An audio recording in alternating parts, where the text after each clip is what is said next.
welcome back to Cruising as Crew. My name is Lucy and today we are going to be going through the 5 things that first time cruisers always get wrong. So if you are planning on booking your first ever cruise, then this is definitely the right video for you. If you don't know who I am, my name is Lucy and I have been working on cruise ships for over 8 years. I started on Royal Caribbean, then I worked on P&O UK. I have recently just finished on Virgin Voyages and I haven't revealed what cruise line I'm going to work on next, but I'm very excited about it. So as I am a crew member, I feel like I'm the perfect person to tell you what you need to do when you book a cruise. Choosing the right cruise line is imperative. When I told my parents that I wanted to work on cruise ships, they very kindly booked a cruise so that we could see what it was like and so that I could see if this is an environment that I could spend up to 9 months working in. We went on a Carnival cruise.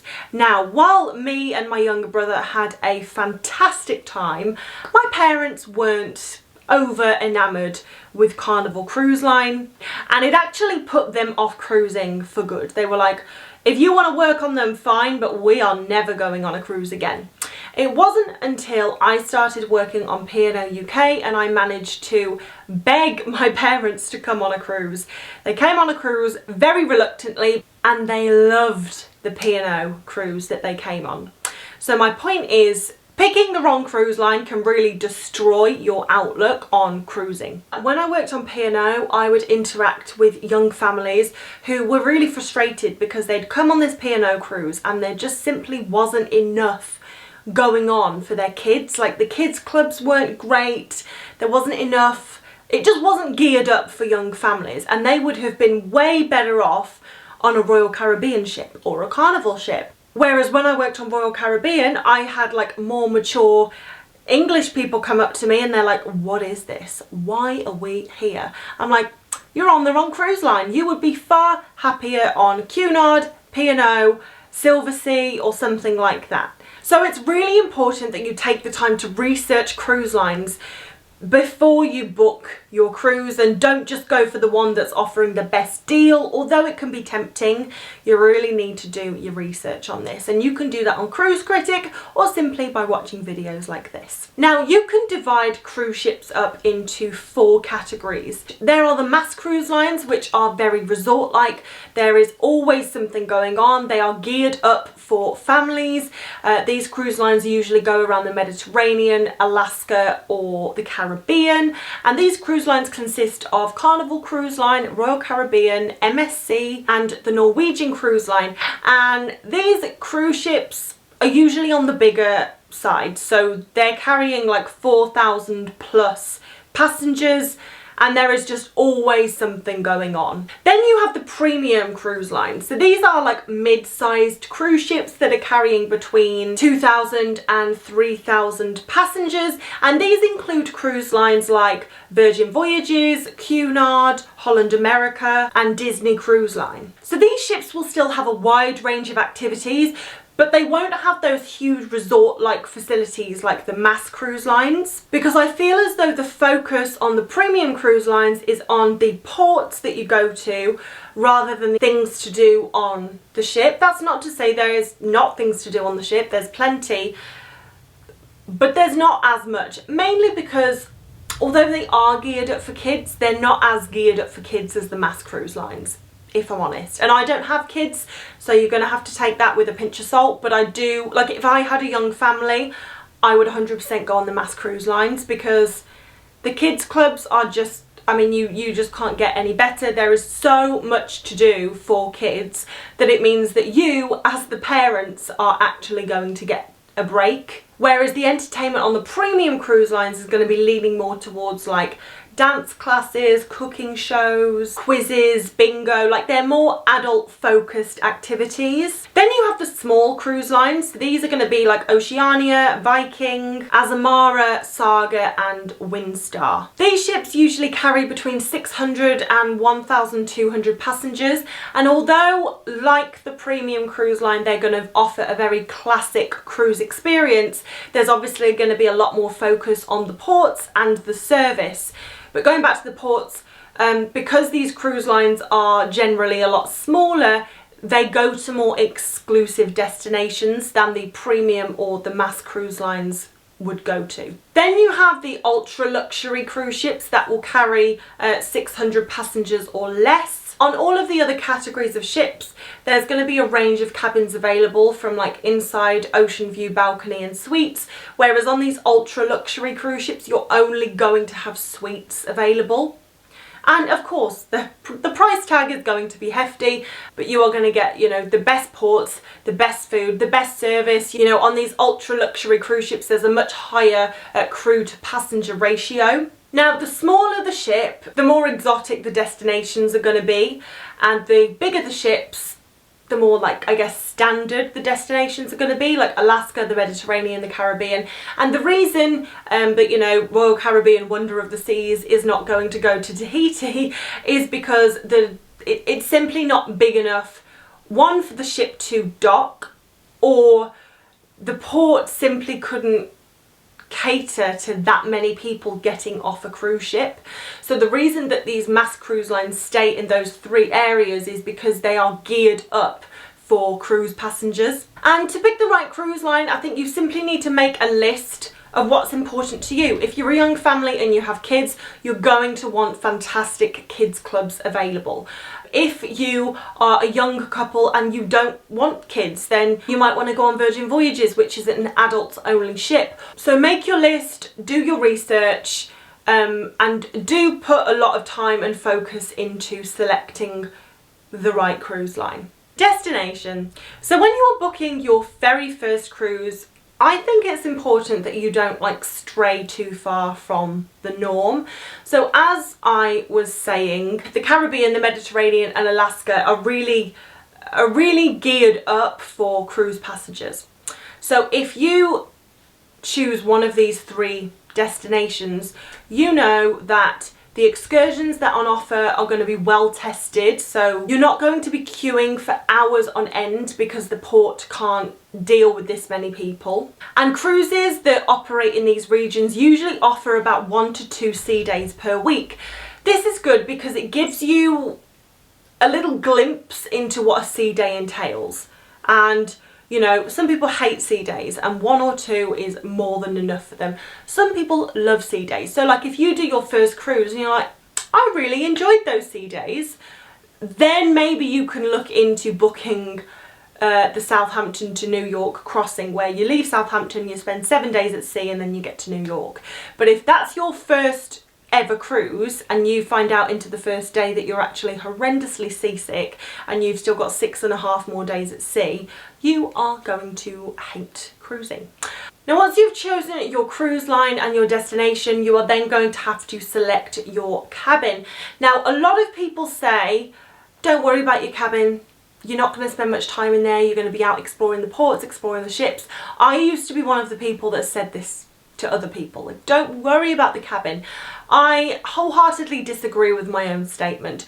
Yes, do worry about your cabin. This can really make or break your, I was going to say contract, your cruise. You could be placed at the front of the ship and feel all the motion in the world and find out that you're seasick. You might be placed at the back of the ship right under the gym and be woken up every morning by people on the treadmill. When you book your cruise, you will be given 2 options. You can either do the guaranteed fare, which means you select what grade of cabin you would like to stay in, whether that be inside, ocean view, balcony or suite, and then the cruise line choose the specific location of that cabin. The other option is you choose your grade of cabin, but you also get to choose the specific cabin that you stay in. Now, just like if you go on a plane, they do charge you to choose the specific seat you want to sit in. But on a cruise ship, I would recommend paying the premium to choose your cabin, because as we've just gone through, if you're put in the wrong place, it can really ruin your cruise. So when choosing your cruise ship cabin, you want to make sure that it is surrounded by other cabins. You want cabins next door, you want cabins above and below, and ideally you want a cabin opposite as well. Now, of course, you do run the risk of having noisy neighbours, but noisy neighbours aren't going to come anywhere close to having the gym on top of you, or being next to the theatre or the nightclub or the pool deck even. So definitely choose the exact cabin that you stay in. But if you do want to know more about choosing the right cabin so that it doesn't destroy your cruise, then make sure you check out my video specifically about choosing the right cabin on a cruise ship, which I will link in the description box below. Budgeting. Cruise ship passengers will generally spend between 50 and 100% of the initial fare on board.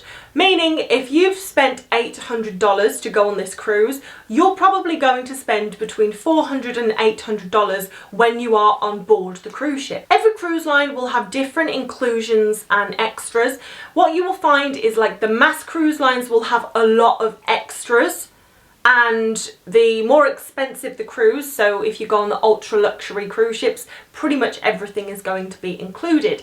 Now, the reason that the mass cruise lines do this is so they can offer a very, very low price and get you on board, and then you're kind of a target audience when you're on board.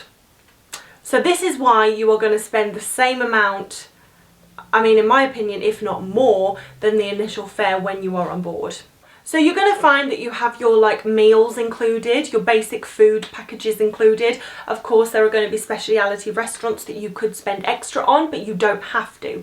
Extras that you do need to take into consideration are drinks packages, Wi-Fi, excursions, gratuities, and specialty dining. And as I said, the more luxurious the cruise line, the more is going to be included. So like Virgin Voyages, there is a higher price tag to get on the ship, but once you're on board, pretty much everything is included. And although there are specialty restaurants, everything is free. You don't pay for any food while you are on board. Everything is on offer to you, which is wonderful. And actually, speaking to passengers about costs and what they've paid for different cruise ships, people have actually said that the mass cruise lines, although cheaper initially, they end up being the same amount as premium cruise lines, because obviously the premium cruise lines have so much included, whereas the mass cruise lines, you have to pay for everything when you're on board. So this is why I'm like, don't just choose a cruise line because it's cheap. If it's cheap, it means that you're going to be paying for a lot on board. Excursions. So whatever cruise line, cruise ship you go on, there are going to be excursions available to you. But these excursions are usually offered at quite a high price point, and I want to explain why they're offered at a high price point and if it's worth paying the high price point. It's because a ship organised excursion comes with security. So I want to give you an example. One of my ships was docked in Civitavecchia, which is the gateway port to Rome. So there was a lot of excursions going to Rome, but I think the excursion to Rome that the ship offered was like $100, let's say. And I was speaking to some guests and they said, oh no, we're going to go into Rome on the train. It's €6 on the train. And of course, when you're speaking to them, you're like, well, €6, $100, that's a huge difference. Now, of course, that $100 for the excursion didn't just include transfer to Rome, it included entrance to some museums, there was a lunch included, but by the by, it was a lot more than the train. But now, on the way back to the ship at the end of the day, there was a train strike, or like the trains were delayed, or something was seriously wrong with the train. But very luckily for these passengers that took the train to Rome, there was also a lot of traffic. So the coach that was coming back with the ship organised excursion was also stuck in traffic. So the coach excursion got back a little bit late, but the ship was waiting for it because the ship is required to wait for a ship organised excursion, but the ship is not required to wait for people who aren't on an excursion. So because the coach was late, it meant that these people that got the train actually made it back. But if there had been train delays and the coach was absolutely fine, the cruise line would have left without them. So my point is, the reason that these excursions are at a higher price point is because they do come with security. And if it is your first cruise, I would recommend going on at least 1 or 2 excursions, because what a lot of people find on their first cruise especially is they get off in port, but they don't actually relax, because they just spend the whole time like, what time is it? What time do we need to be back at the ship? Oh, what time is it? You just spend the whole time clock watching, and the whole point of a holiday is to like not be on a time limit. So I do find that a lot of people decide that they don't like cruising because they're like, we were just clock watching the whole time. And I'm like, yes, but if you'd have gone on an excursion, you wouldn't have had to clock watch the whole time, because like there's the security that the ship isn't going to leave without you if you're on an excursion. So yeah, for your first cruise, I would definitely recommend booking excursions, especially if the place that you want to visit is quite away from where the ship's docked. Book the excursion, spend the money, because it is going to be a lot more expensive if that ship leaves you behind. But anyway, those are the 5 things that you need to consider if you are booking your first cruise. I really hope this information helps. I hope whatever cruise you go on, you absolutely love it, you have the best time ever. If you don't, then one of the things that I have mentioned in this list is probably the issue. But anyway, I have faith that you're going to pick the right cruise line, the right cabin, everything. You're going to have a great time. But thank you so much for watching. If you have any questions, you can leave them in the comments and I'll get back to you. But yeah, I hope you have a wonderful day, whatever you decide to do, and I will see you in the next video, guys. Bye.